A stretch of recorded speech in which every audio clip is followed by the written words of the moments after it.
All right. Let's remind ourselves about how we figure out whether a molecule is polar or not. How you figure out if a molecule is polar or not. Are you asking us? I know. I'm helping. I'm setting it up to remind you. Okay. I'm giving you kind of a lead-in statement about what we're going to do. All right. All right. First of all, determining if you have a molecule in the first place, you have to figure out if you have metals or nonmetals in the structure. Okay? Because molecules are formed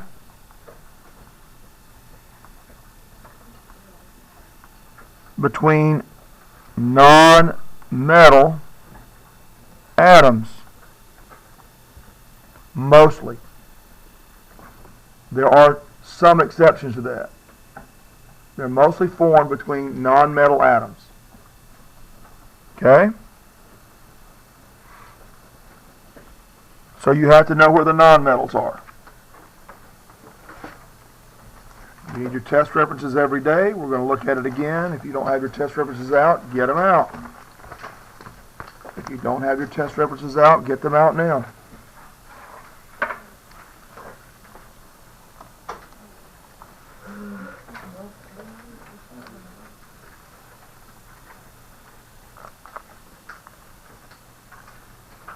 Okay, what I'm looking at here, what you should be looking at on your desk right now, if you don't have your test references out, are you preparing to succeed? No. You are setting up for failure. There you go. I'm giving you every opportunity to practice to succeed. Huh? No, that's a lamp. And I got one that I can move around to get the that's like light Pixar around one. lamp. Yeah, kind of like a Pixar lamp. Yeah. Only it has this attaches to the table instead of being just on a stand. And the other one's going to move. All right. From this stair step right here to this whole side of the periodic table, this whole left side, from the stair step all the way over, those are all going to be metals. Those are all going to be metals, with one exception. What's the one exception? Anybody know? What's the one exception to what I said, that everything from this stair step over here is a metal? What?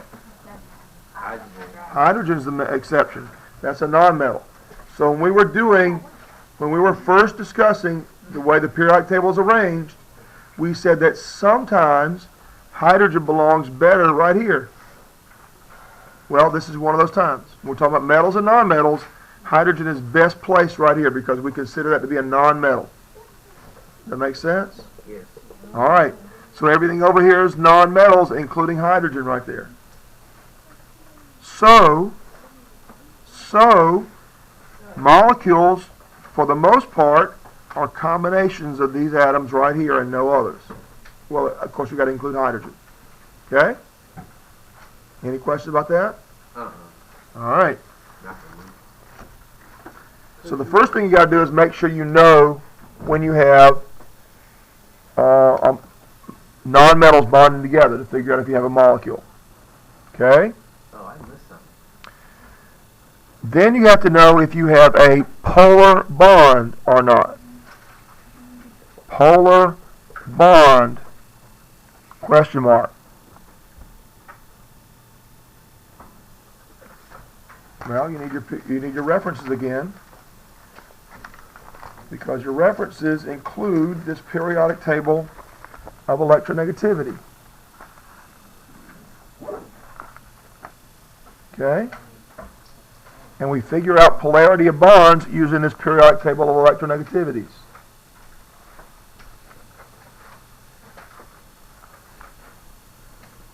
Okay? And the general guideline that we've used in this class is that electronegativity differences between 0 and 0.3, electronegativity differences between 0 and 0.3 are generally, for us anyway, considered to be non-polar. Okay?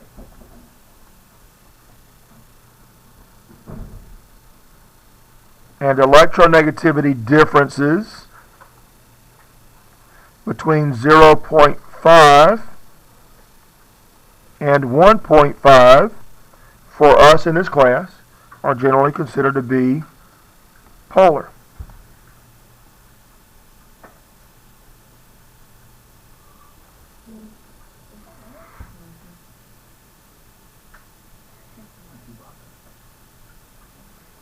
All right. The last step in figuring out if you have a polar molecule, the last step in figuring out if you have a polar molecule is determining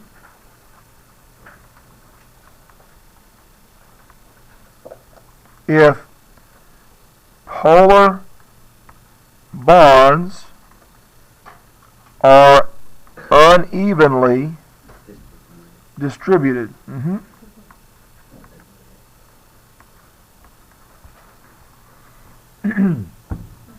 Yes, sir. I forgot. What if it's 0.4?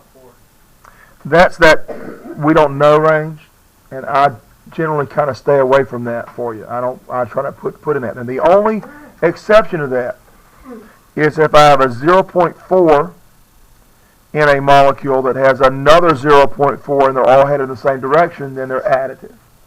Okay? So sometimes you have to figure out the total before you can figure out the total polarity. Okay? I don't think it's going to come up much in this unit, but that can happen.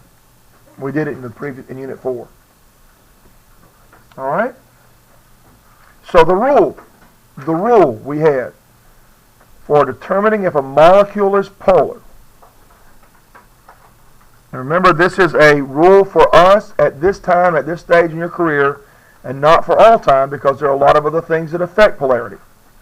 But for right now, in this class, our rule was that a molecule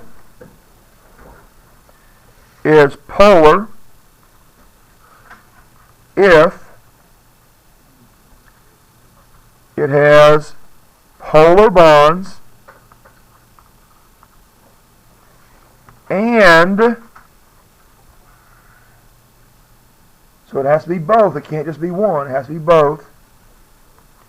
If those bonds or those polar bonds are unevenly distributed. Okay? That was our rule. Keep trying to keep it fairly simple just for some of the basics in this class. Okay? Got that so far? Any questions so far? Anything I need to go back over? All right, what I want to do now is to practice a little bit with that. Okay? We're going to practice a little bit with that. What now?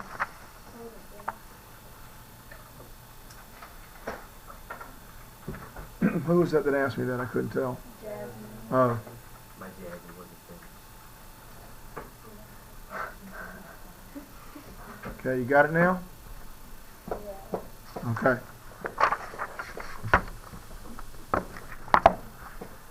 All right, so let's look at this molecule right here.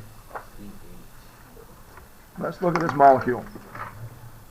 So now we're going to go back to Unit 3 a little bit, because we've got to know about electron dots, electron dot formulas. That's where we started, and we finished in Unit 4 when we put them all together in structures. Okay? What? No, it's just a gas. And what's coming out of the gas jets on the lab table is mostly CH4 is mostly methane. Yes, C4 that's different. That's an explosive or an extreme deflagrant. Okay. What deflagrant?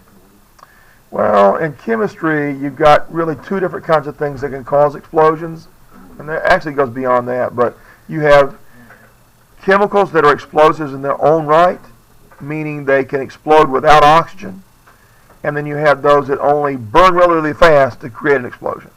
So TNT really burns really, really fast and causes an explosion. And C4, I think, works the same way. I'm not entirely sure of the structure of C4, but that's my understanding. Well, we're not. Okay. All right, so the first thing you have to do here, reminding you from Unit 3, is to write the electron dot formulas for each of these elements, each of these atoms. Okay? So carbon has how many electron dots? 6. How many electron dots does it have? Not how many total electrons, how many electron dots? 4. And if you don't remember that, there's an easy way to figure that out. Go to your periodic table. Go to your periodic table and count from the complete left side of the periodic table in that row. And you're going to skip over any of the transition metals down here. Count from here, 1, 2, 3, 4, and that will tell you how many electron dots it should have. Okay? So 4 electron dots. 1, 2, 3, 4. And the rule for arranging electron dots, to remind you, is you put 1 dot on each side, like there's a box around there and you're putting it on the sides, or a square on it, until you put 1 on each side, and then you can start pairing them up on the sides. Okay? Well, it's kind of like the school bus rule actually applied to orbital notation, but it's kind of like that, yeah. And then hydrogen, how many electron dots does a hydrogen have? 1. Okay? It's in that first column, and then in the first column it's going to have 1 electron dot. And so I can share an electron right here, and I can share another hydrogen with an electron here, and share 1 right here, and share 1 right here. And why did I do that? I did that because most of these nonmetals want to have 8 electron dots. And the way that you combine nonmetals together to get 8 is to share to get there. Okay, so by sharing with these 4 hydrogens, this carbon now has 8 electrons. 1, 2, 3, 4, 5, 6, 7, 8.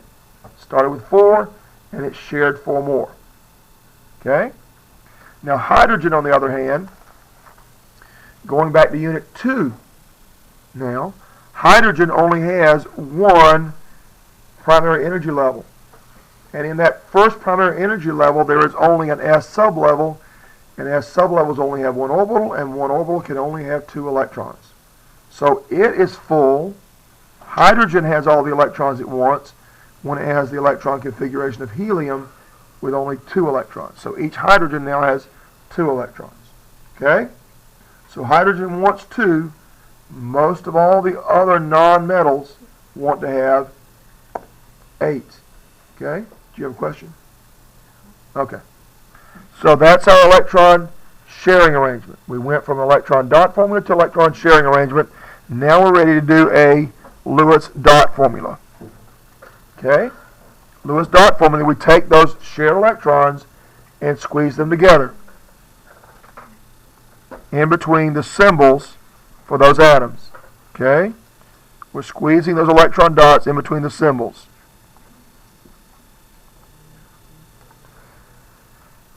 Dick, Robbie, James, y'all need to wake up over there. All right, let's calm down, let's calm down, let's calm down. It doesn't matter right now, okay? Sit up so I can see your eyes, or I'll have you stand. Got it? Write notes. Get out your paper and your test references and take notes. Okay, if you didn't get this in Unit 4, you need it now. No, I think sometimes you can't, okay? But, having said that, you probably could use a little less noise. All right? What are you talking about? It's a sneeze. Don't tell me how to sneeze. I hate when people do that. Oh my God, business this morning for that. Okay, Todd, that really isn't the time for it, okay? Because sneezing is involuntary. Todd, it's enough. Yes. Sure. All right. So now we have a Lewis dot formula. Yes, sir. Yeah. you're going to have to be able to do this to answer some of the questions of the test. That's true. Okay? All right. From this, then, we can do a Lewis formula.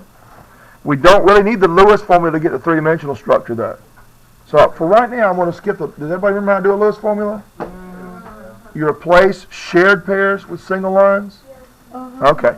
So, I'm going to go straight to a 3D structure, then, okay? Because I can go straight there from here. What I need to do is to count the sets of electrons around the central atom. I have 1, 2, 3, 4 sets. Remember, sets can be 2 electrons, a set can be 4 electrons, or a set can be 6 electrons. Okay? All of these sets are made up of 2 electrons. But we're going to arrange those sets as far apart three-dimensionally around the central atom as we can get them. Carbon's a central atom. And the geometric arrangement that gets those sets of electrons as far apart as I can get them is called what? Tetrahedral. And you draw that like this. One line goes up. This line needs to be at 109.5 degrees that way. And then I need a line that's kind of coming out from the paper. And since I can't draw it on the paper that way, I have to use that triangle. And to show one line that's going back behind the paper, I use a dotted line. Okay? Now I'm going to put my electron dots on each of those legs, so to speak. All right. To remind you, this is called an electron pear shape. It's called an electron pear shape. And the structure is tetrahedral. Yeah, I can zoom it in. There's somebody at the back.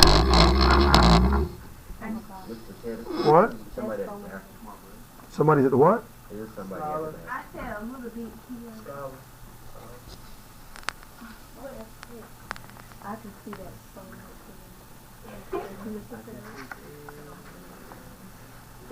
I said a little bit. Dang. Okay. All right. Y'all shut up. Nobody talking to y'all. Can I use the bathroom? Guys, hold on. Will you please just relax? Look, everybody needs to just get along. I know it. What have y'all been doing? It's called It's always irritation. just them three.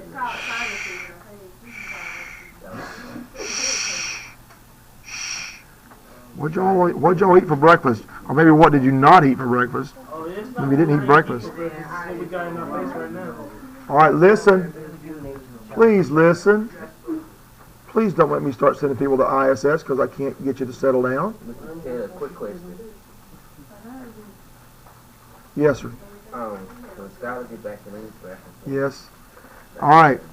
Now, what I'm going to do at this stage then is I'm going to take and replace just the lone pairs that are shared in this structure right here.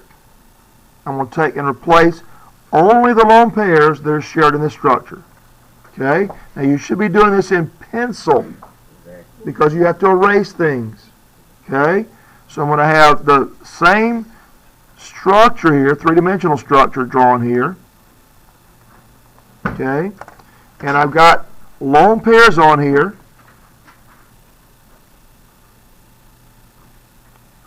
And the way that I taught you to do this is we're going to replace those lone pairs that are shared in this Lewis dot formula.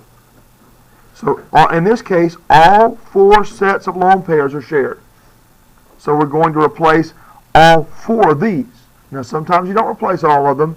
This time we are. So you're right, little pieces all the time. Yes, so we're going to take and erase the lone pairs. That's why you do this in pencil.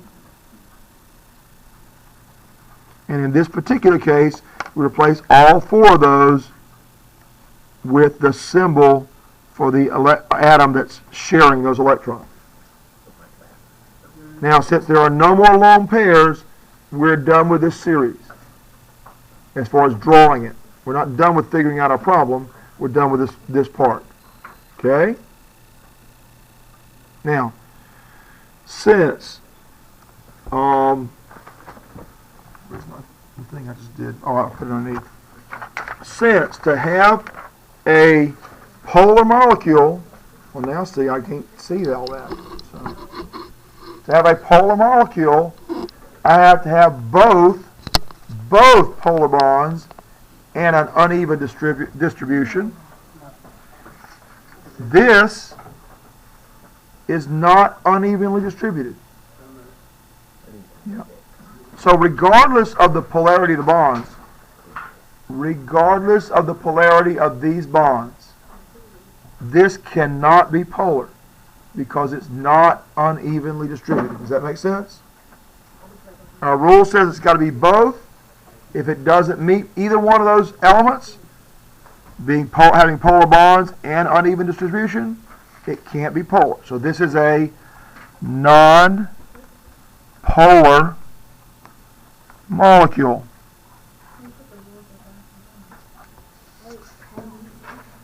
There's the rule.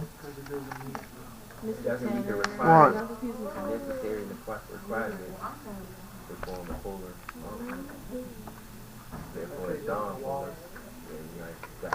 All right, you got two requirements. The molecule has to have polar bonds. That's requirement number one. Requirement number two is that those polar bonds have to be unevenly distributed. They look pretty even to me. That's each of those bonds are 109.5 degrees apart. That's pretty even. Does that make sense? Yes, sir.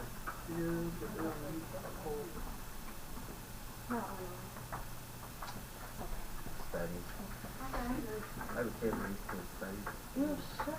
Nobody want to. What's your grade this class? 99. Yeah, right. 95. All right. Let's look at another molecule. I'm gonna raise it up. Has everybody got all this? All right. Let's now look at NF3. Let's look at NF3. Now that I've shown you how to do all these things, reminded you how to do electron dots, sharing, Lewis dot, and reminded you about these structures here, you should be able to, at the very least, start this process for yourself. So please start this process for yourself. I'll help you finish it at the end, just to make sure we're all on the same page. But I want you to start the process for yourself, okay?